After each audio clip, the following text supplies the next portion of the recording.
Cette vidéo, réalisée par Cyril Éléonore et Shawashi Myriam, a pour but d'expliquer la réaction d'aldolysation-crotolisation dans le cas où l'on utilise une cyclohexanone en guise de cétone et un benzaldéhyde en guise d'aldéhyde. Nous voyons en effet lors de la première étape, située ici en haut à gauche, que les doublés de l'oxygène sur le HO- viennent attaquer l'hydrogène situé sur le carbone en position alpha de l'acétone. Cette réaction se déroule en milieu basique. Dans notre cas, nous avons utilisé de la soude NaOH en tant que solvant. Suite à cette attaque, la liaison de l'hydrogène se rabat de sorte à former une double liaison entre le carbone de l'acétone et le carbone alpha. Cela va également pousser la double liaison de l'oxygène qui va quant à elle monter. Tout cela nous permet de former notre énolate, le tout en libérant une molécule d'eau, H2O. C'est cette ion énolate qui va ensuite réagir avec notre benzaldéhyde. En effet, l'oxygène de l'énolate est doté de 3 doublés non-liants. L'un va donc redescendre, poussant la double liaison que nous avions créée entre le carbone alpha et le carbone de la fonction cétone, qui va venir attaquer notre fonction carbonyle, située sur le benzaldéhyde. Cette action va pousser encore une fois une double liaison, celle de l'oxygène, qui va se rabattre sur cet oxygène. La molécule formée va à présent réagir avec l'eau, H2O, que nous avions libérée lors de la première étape. En effet, l'oxygène qui était auparavant situé sur notre benzaldéhyde a à présent 3 doublés non-liants. L'un d'eux va venir attaquer l'un des hydrogènes de notre H2O. La liaison hydrogène se rabat sur l'oxygène. Nous libérons donc HO- en formant un alcool sur notre composé. Ce HO- libéré va immédiatement réagir avec notre nouveau composé. En effet, sur le carbone situé entre le carbone portant la fonction cétone et le carbone portant la fonction alcool, nous avons un hydrogène. Ce carbone est en position alpha de l'acétone.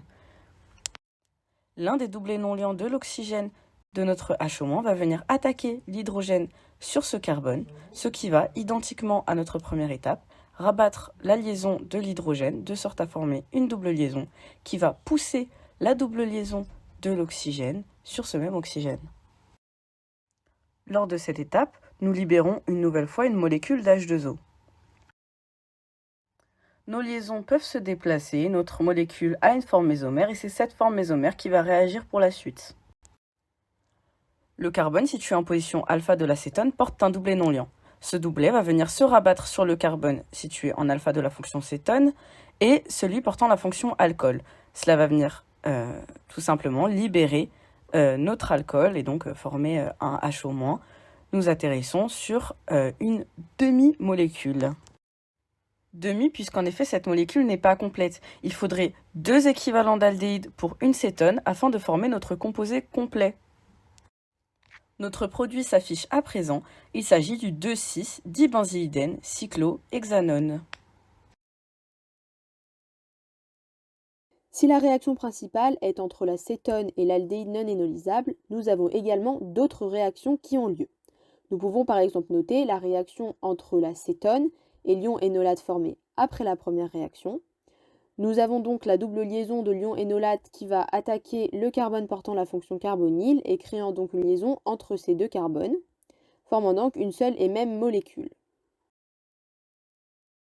S'il y a présence d'H2O dans le milieu, la réaction peut continuer et entraîner la crotonisation de la molécule formée précédemment. Un doublet de l'ion O- va venir capter un proton de l'eau, laissant donc un ion hydroxyde dans le milieu. Celui-ci attaque donc un carbone en position alpha de l'acétone, formant donc à nouveau un ion énolate. La fonction alcool formée grâce à l'eau quitte la molécule avec la formation de la double liaison. Nous obtenons donc à la fin de cette réaction une simple cétone. Enfin, la dernière réaction pouvant survenir en milieu basique est la réaction de Cannizzaro sur l'aldéhyde, où cette fois un ion hydrure va venir attaquer le carbone portant la fonction carbonyle.